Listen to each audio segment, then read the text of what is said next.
স্বাগত NY71 শীর্ষ সংবাদে। আপনাদের সাথে আছি আমি শামীমা দোলা। জুলাই গণঅভ্যুত্থানের শাহেদ আলী সহ 10 জনকে হত্যা চেষ্টা মামলায় আহতদের খোঁজ না পেয়ে শেখ হাসিনা সহ 113 জনকে অব্যাহতির সুপারিশ করেছে পিবিআই। তথ্যগত ভুল থাকার কথা উল্লেখ করে গত 5 নভেম্বর আদালতে চূড়ান্ত প্রতিবেদন দাখিল করা হয়। আগামী 3 ফেব্রুয়ারি মামলার পরবর্তী শুনানির দিন ঠিক রয়েছে বলে জানিয়েছেন প্রসিকিউশন বিভাগ। আসামিদের মধ্যে আরও রয়েছেন শেখ হাসিনার ছেলে সজীব ওয়াজেদ জয়, আওয়ামী লীগ সাধারণ সম্পাদক ওবায়দুল কাদের, সাবেক মন্ত্রী হাসান মাহমুদ, মোহাম্মদ এ আরাফাত, জুনায়েদ আহমেদ পলক, জাহাঙ্গীর কবির নানক, আওয়ামী লীগ নেতা মাহবুবুল আলম হানিফ, শামীম ওসমান, ছাত্রলীগ সভাপতি সাদ্দাম হোসেন, সাধারণ সম্পাদক শেখ ওয়ালি আসিফ ইনান।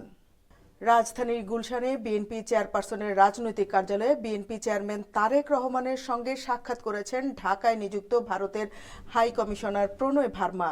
শনিবার 10 জানুয়ারি বিকেল 5টায় বিএনপির গুলশান কার্যালয়ে সৌজন্য সাক্ষাতে আসেন ভারতের হাইকমিশনার। 5টা 35 মিনিটে বৈঠক শেষে কার্যালয় থেকে বেরিয়ে যান প্রণয় ভার্মা। সাক্ষাতের বিষয়টি নিশ্চিত করেছেন বিএনপির মিডিয়া সেলের সদস্য সাইরুল কবির খান। কক্সবাজারের সাগরদ্বীপ মহেশখালী উপজেলার মাতারবাড়ি কয়লাভিত্তিক তাপবিদ্যুৎ কেন্দ্রের মালামাল রাখার স্থান স্ক্র্যাপ ইয়ার্ডে অগ্নিকাণ্ডের ঘটনা ঘটেছে। স্থানীয় সময় সোমবার রাত 9টার দিকে আগুনের সূত্রপাত হয়। রাত 11:15 পর্যন্ত আগুন নিয়ন্ত্রণে আনা সম্ভব হয়নি। সেখানে মহেশখালী ফায়ার সার্ভিসের 2টি ইউনিটের 10 জন কর্মী আগুন নেভানোর কাজ চালাচ্ছিলেন। স্ক্র্যাপ ইয়ার্ড থেকে অন্তত আধা কিলোমিটার দূরে 1200 মেগাওয়াট উৎপাদনক্ষম মাতারবাড়ি তাপবিদ্যুৎ কেন্দ্রের অবস্থান। 2024-25 অর্থ বছরে বিনিয়োগ নিবন্ধন কমে গেছে প্রায় 58%। প্রস্তাবিত প্রকল্পের সংখ্যাও কমেছে এই সময়ে।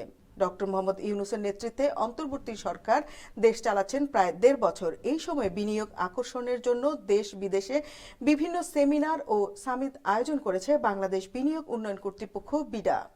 দেশি বিদেশি বিনিয়োগের প্রাথমিক যাত্রা শুরু হয় এখান থেকেই নিবন্ধনের মধ্য দিয়ে। এইসব আয়োজনে বিনিয়োগকারীদের ভালো সাড়া পাওয়ার তথ্য প্রচার করেছিল বিডা।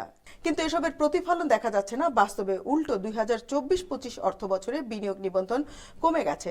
বিশ্লেষকরা বলছেন, রাতারাতি পরিস্থিতির বদলানোর উচ্চাশা না দেখিয়ে, নিজেদের ঢোল না পিটিয়ে বরং বিনিয়োগ আকর্ষণের মূল প্রতিবন্ধকতাগুলো সমাধানে কাজ করা উচিত ছিল অন্তর্বর্তী সরকারের।